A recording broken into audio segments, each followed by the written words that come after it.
Hello. Doing a quick video. Well, I'll say quick, it's probably gonna end up really long because I'm probably gonna gab on. But this video I'm gonna talk about GPs. The dreaded GPs.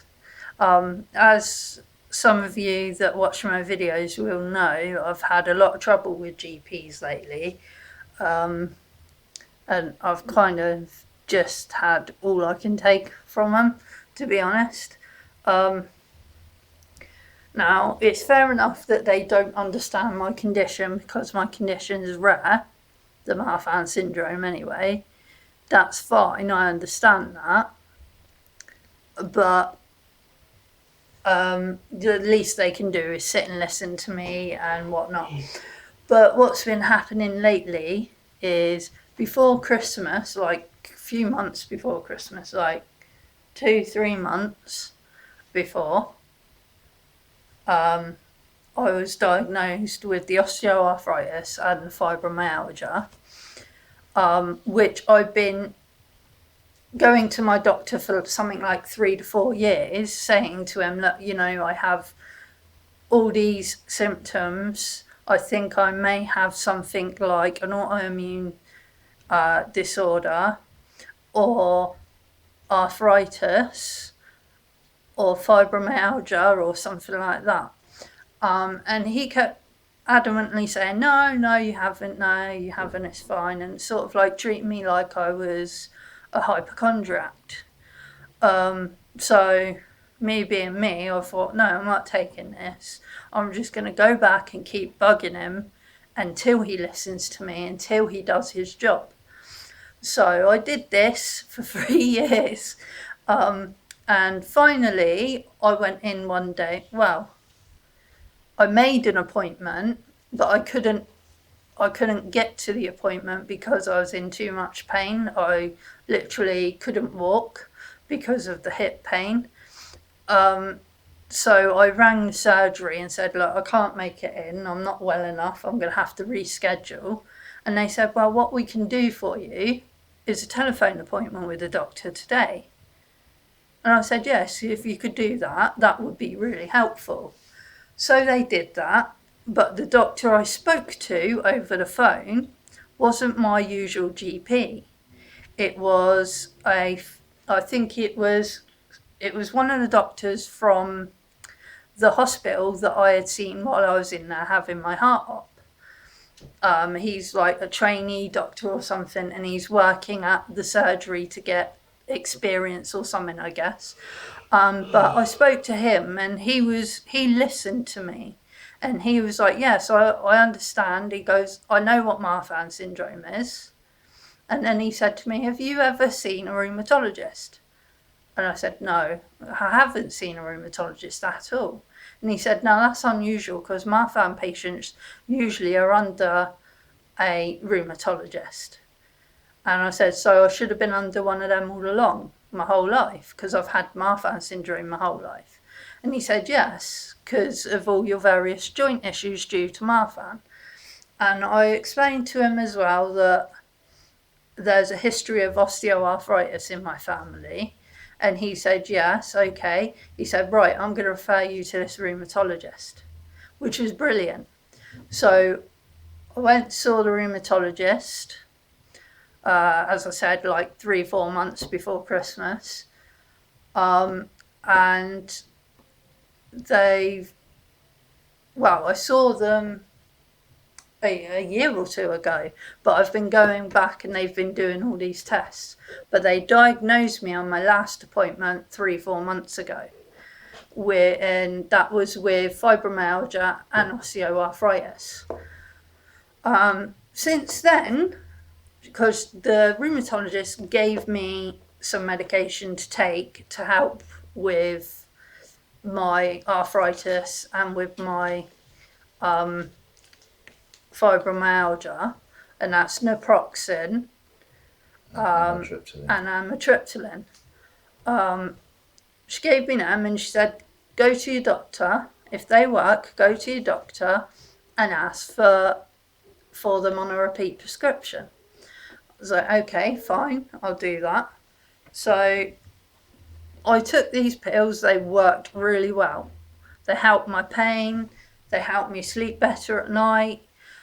I still had pain and fatigue, but it wasn't as bad as it was before. So they kind of took the edge off a bit. So I went to the doctors and I tried to make an appointment when I run out of the pills. And they messed me around saying, oh, you know, the receptionist kept telling me, oh, this will have to be a phone appointment. We'll get the doctor to ring you to discuss your prescription. So I was like, okay then, fine. Sat here all day waiting for a doctor to ring me. Nothing. So I rang back the next day and I said, look, the doctor hasn't rung me. And they said, well, on the system here, it says he has rung you and it's been dealt with. And I said, well, I didn't receive a phone call. And they said, well, it's been dealt with. You can pick up your pills today, your prescription today. And I said, okay, prescription for what? And they said the Candesartan and the naproxen. And I was like, what about the amitriptyline? And they said, oh, that you will have to come in and see the doctor for. I said, right, okay, can I make an appointment then? And they said, oh, we can't do appointments today. You'll have to ring up in the morning to make an appointment. So I was like, right, okay then. So I did that. The next day, early in the morning, as soon as they opened, rang up to make an appointment. And the person on the other end of the phone seemed very confused and said again, oh yeah, this will be a phone appointment. I was like, no, I've got to make an appointment with the doctor to discuss this medication. And they were like, oh yeah, we do that only by phone appointment. So they made me a phone appointment. Again, I sat there waiting all day. No telephone call.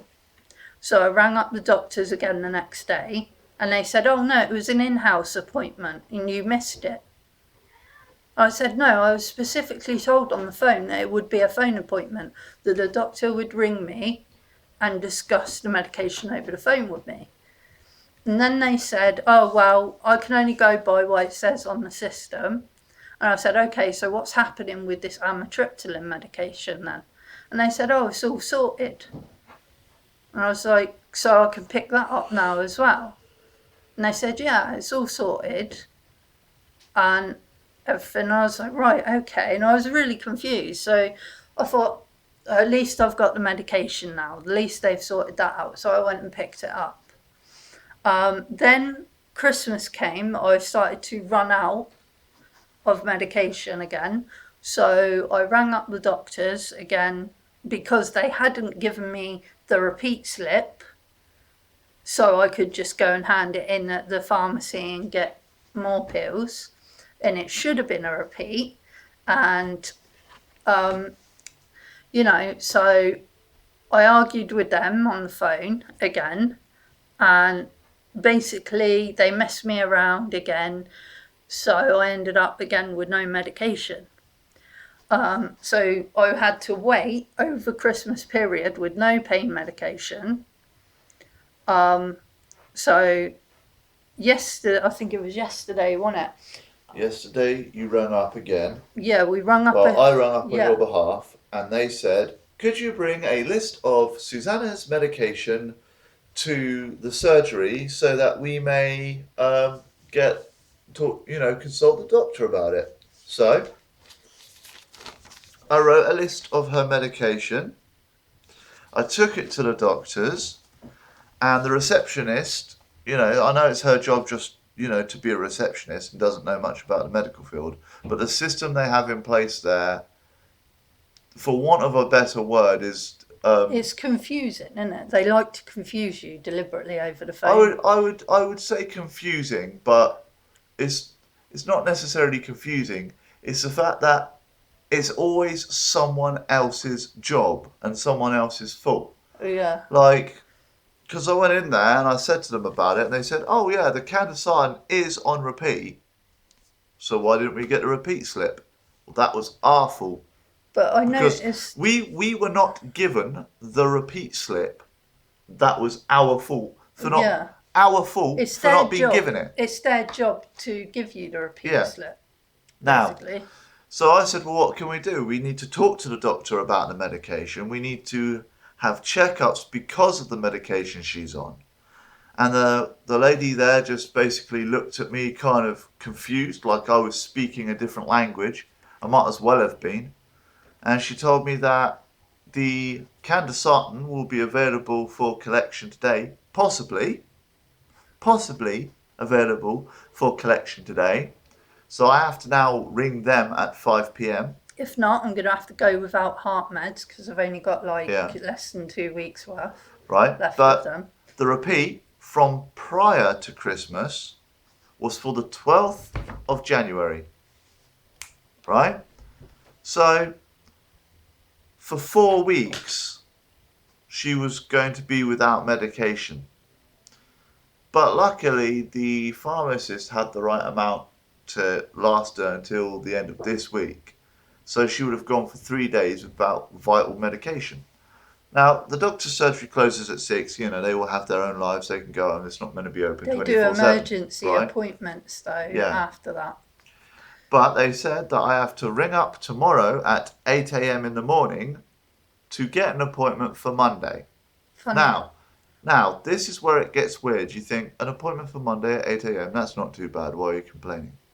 On a Monday, right, within a few days of making a phone call, they will only have 5 reserved. Yeah, 5 Okay. appointments. 5 appointments reserved. So it's a scramble with all the patients to get it. They like to dangle it there and have them fight to the death for it. Yeah, the ones that die win because then Yeah. they don't have to see a shit doctor. Yeah. But it's a case of that they go, there's 5 appointments available, so you have to ring up at 8 a.m. Last time they told us that, I rung up at 8 a.m.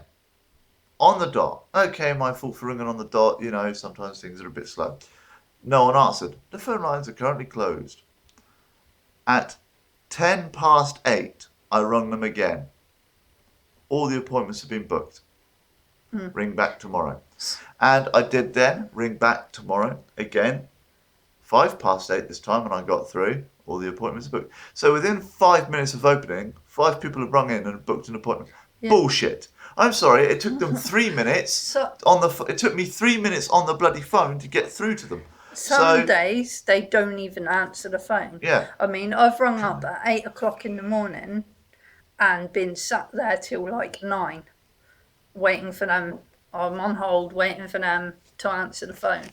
You know, it's terrible. And they said, well, if it's that, you know, if you can't get an appointment straight away like that, why don't you book one for a week in advance? Well, I asked them, when is their next available doctor? Today is the 4th of January, 2017. Okay? Their next appointment, according to what they told me, 1st of February. Yeah, it's terrible. But they took. Yeah, 1st of February. Let that sink in. So if Suki was in dire need of something that the emergency services would say, go to your GP for, she has to wait a fucking month. Excuse my language, but she has to wait a month now.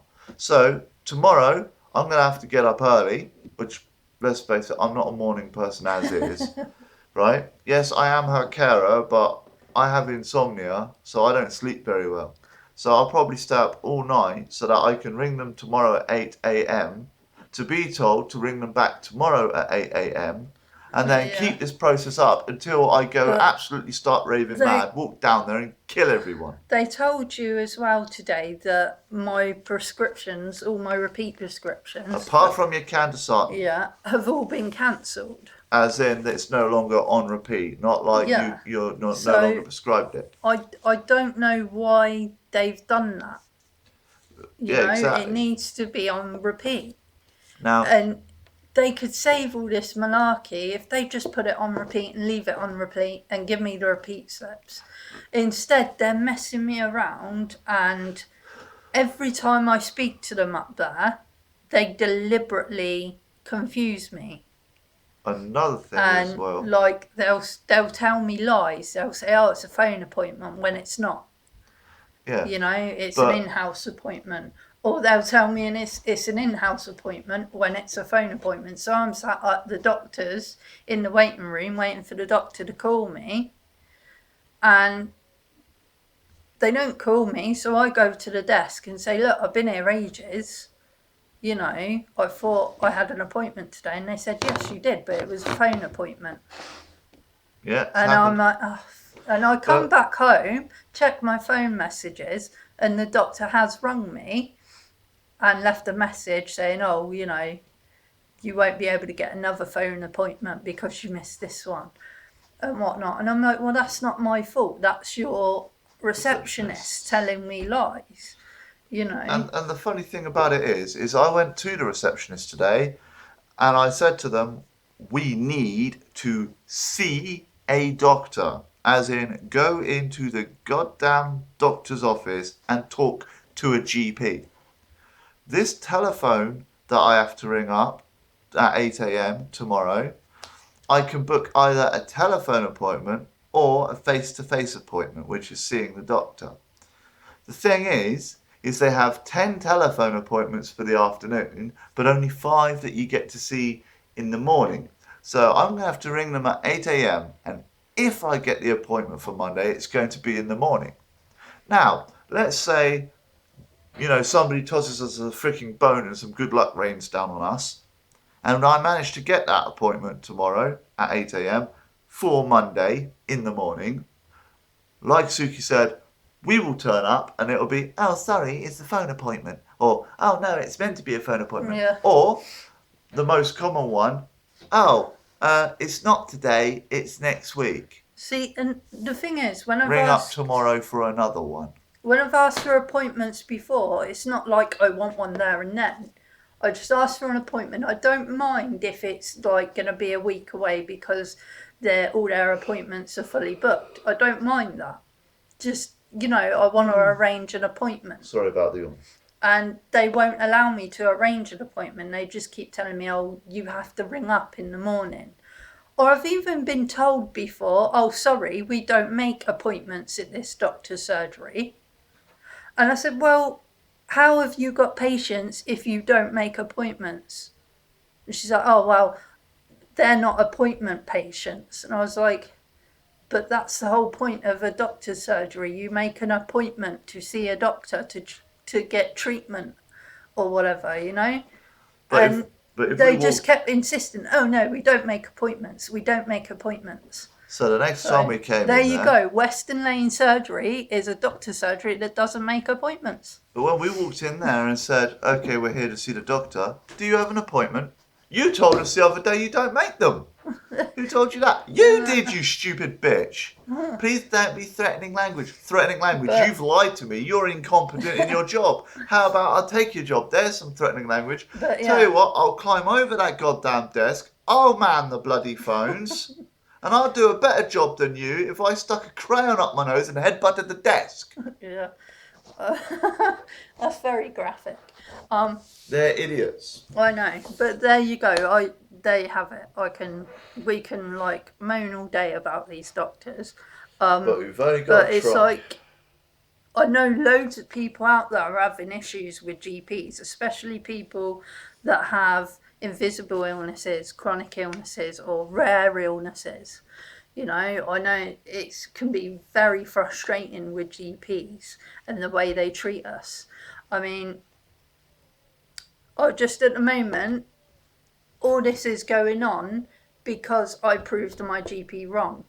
I went to him like 3 years ago saying, "Look, I think I have osteoarthritis, fibromyalgia, or some other immune disorder that's causing me these symptoms of chronic pain, chronic fatigue." There's loads of symptoms I got. If I sit here and list them all day, we will be here all day. And basically he kept telling me, "No, no, no, I know better, I'm a doctor, blah, blah, blah, blah." Right? So now that I've got the help I need, now that I've got the diagnosis and I've proved him wrong, he's now messing my medication around and he will not give me an appointment. And, and I feel like he's punishing me because I proved him wrong. And it wasn't me that proved him wrong, it was the rheumatologist. She was the one that diagnosed me. So, I can't help that he can't do his job properly, So basically that's what I'm dealing with at the moment, and it's causing loads of anxiety because I worry, because without my heart meds, candesartan, they help my blood pressure, they keep it low. And where I've had heart surgery and with the connective tissue issues in my heart, and the dilation of my aorta, all this sort of stuff, I worry that if I don't have my medication, my heart medication, my blood pressure is going to get way too high, because I suffer with anxiety, stress and depression anyway, which all that brings the blood pressure right up. And when my blood pressure goes up, my heart rate goes up, and that can be very dangerous for someone with a heart condition like mine, because essentially if the heart beats too fast, could basically shake itself apart. That's the simplest way of explaining it. And I don't really want to be in hospital again having another heart surgery, not yet, so that makes me really anxious to think that I may not get my heart meds, and what will happen if I don't. And with the pain meds, the naproxen, they're not just to help with pain, they're to help with my joints. They're inflammatory pain meds. And basically they help stop the swelling of my joints, and they help the osteoarthritis, they help to protect the joints as well. So if I don't have them, I haven't had them since before Christmas. So, and believe me, I feel it. My joints have been a lot more stiff, a lot more cracky, and popping. Look, see if I can get a good pop here. No, my knuckles aren't. I popped my knuckles earlier, that's why they're not doing it now. But I have this on because my wrist is dislocated again, as you could probably see there. It's sublux, and it's permanently sublux, and I get a lot of pain there. With the naproxen, it helps that pain and everything. So, and all my joints basically are bad because of the Marfan and the osteoarthritis. And the amitriptyline, I've still got some of that left, about a week's worth. So I'm good there until I get, and if I can't get more of them, they help me to sleep. They also help with my anxiety and my depression as well, as they are an antidepressant. So, I have 10 milligrams a day of that before I go to bed. And that helps me get to sleep, which then the next morning I'm more able to get out of bed and get myself dressed. I'm more able to function the next day, And so the pills, it's not the fact that I'm a drug addict or a hypochondriac like the doctor thinks. She's not a drug addict. No, it's the fact that I need them pills because it helps with my quality of life. Now the candesartan, no doubt about it, I cannot do without that, because that's basically keeping me alive in some roundabout way. Keeps our heart from shaking itself apart. But the amitriptyline and the naproxen, okay, if I got told, okay, you can't take them because they're going to make you sick, fair enough. Take them away. If they're going to make me sick, then, But if they help me and they they help my quality of life, then I'm going to do everything I can to keep them pills, you know, because without them, you know, I can't do anything. I haven't been out recently, really, because of the pain and that, so I've just kind of like been trying to take it easy and not do too much, because every little movement aggravates the pain a little bit more. So it's sort of like I've got to budget my time and budget everything, and I think, right, if I go out and go clothes shopping with my sister, the next day I'm going to be in mega pain, and it's going to take me at least a day or two to recover. Right, so do I really want to be stuck on my butt for 2 days recovering from pain just because I wanted to go clothes shopping with my sister? You know, or do I save that time for something really good? Like, I don't know, what, there ain't nothing really good. Like, Laser Quest. shut up. No. Appointments. If I need to Yeah. get to important appointments, I'm going to need that energy to get there. Yeah. You know, because if I need a hospital appointment, if I've spent all my energy on my going out clothes shopping with my sister, I'm not going to have the energy to get to that appointment, and I'm going to be in a pain. So then I'm not going to be able to have that appointment, which is then going to cause more issues. But what if So- you don't have any appointments? If I don't have any appointment and I've got a whole week free, then yeah, I'll go out clothes shopping. I'll go out and I'll go out for a drink. I'll go out for a meal. I'll go for a walk on the shore. I'll do, you know, whatever. But usually lately my weeks have all been filled with appointments for this, that and the other. So it's sort of like, but yeah, I'm going to try and cut this video where it is here, but I'm just going to say to everyone, I know a lot of you have issues with GPs, but I'd like to hear your stories. So if you go to my new Facebook page, Suki's Vlogs, and share them with me, write on there about the issues you've faced with doctors. Do doctors treat you like you're a hypochondriac? Do they treat you like you're a drug addict? Do they stop you from having your medications? Do they stop you from having referrals? Do they over-medicate you? Yeah, do they over-medicate you? Do they change your medication dosage without consulting you? I've had my GP do that to me a few times. You know, and just to let everyone know that is illegal. For a doctor to change your medication or your medication dosage without consulting you first. They're not allowed to do it. They're not allowed to prescribe you any medication without consulting you first. It is illegal. Also, if you ask for something from a GP, such as a referral to a certain clinic, they are not allowed to say no. They have, because it's not up to them to decide whether you need that clinic. It's up to that clinic to decide whether you need it, because your first appointment with any clinic is an assessment appointment. That's where they check you over and they assess your problems and they assess what you might need. Then they go from there. So if your GP is saying to you, no, you can't have this referral, just say to them, no, well, you're wrong, because by law, if I ask for it, you've got to provide it. It's not your decision. It's not up to you to decide whether I need it. It's up to that clinic.